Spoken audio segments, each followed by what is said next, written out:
Hi everybody, it's the crazy science lady, Miss Betty, here with you today to challenge you to do some things when it comes to electricity. So you're going to need three things. You're going to need a D-cell battery, a light bulb like from your flashlight, or it's probably just going to be from your flashlight, and a piece of aluminum foil.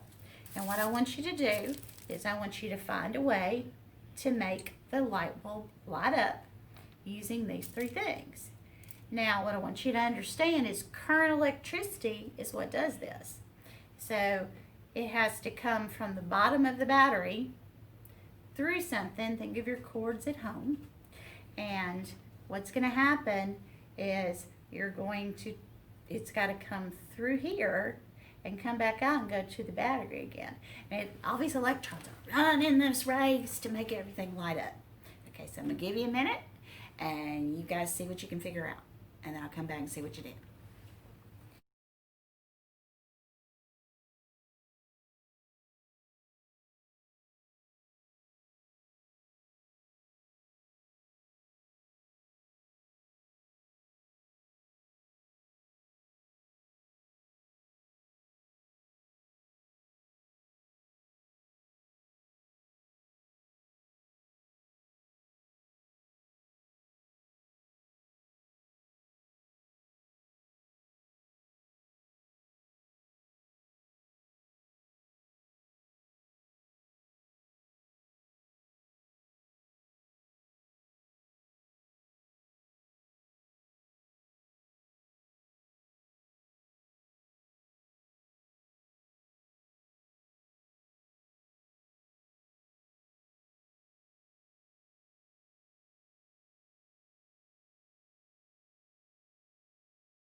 All right, so some of you hopefully played around. If you didn't get your light bulb to light, it's okay. I'm going to show you how to work. If you did, that's great. I'm going to take my tin foil, or my aluminum foil. If you're in any other part of the world other than the United States, it's actually called aluminium. So I'm going to take a piece of tin foil. You can tear it. And I'm going to make a long piece like this, make it wire-like.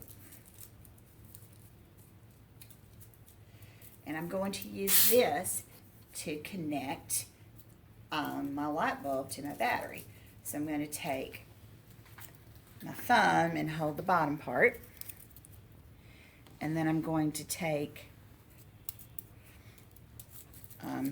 the light bulb.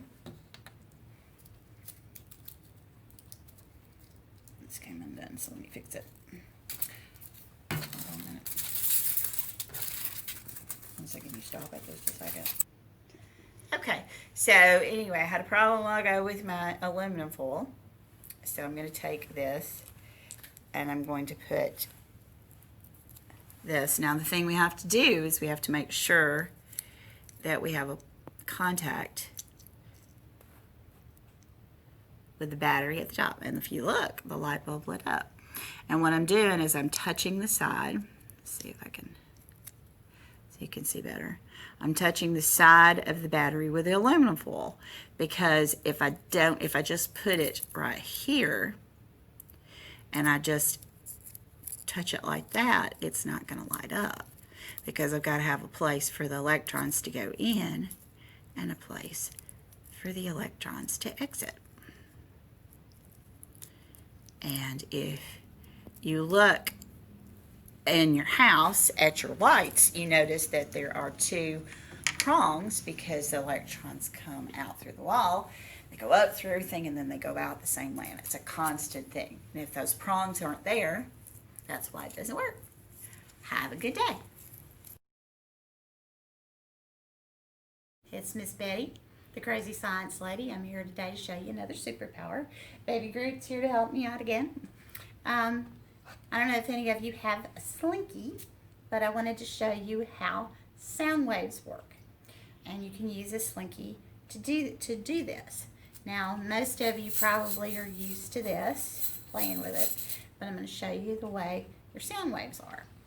Okay, so if we take this, spread it out this way, and take that, if you look, you can see, this is actually, if you ever go somewhere where you can yell really loud and you hear it come back, that's called an echo.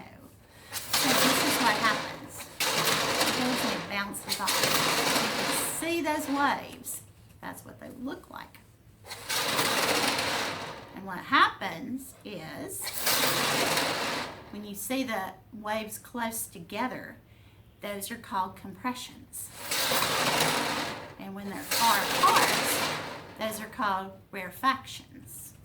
And that is how we get sound. Now in space, you don't have sound because you don't have any air particles. So there's that old saying that if you scream in space, no one can hear you. And that's true, they can't. There are other factors anyway in space that no one would hear you. But particles have to move around for you to hear sound. And you can hear this moving through the table. Okay? So this is a longitudinal wave, and this is how we hear things around.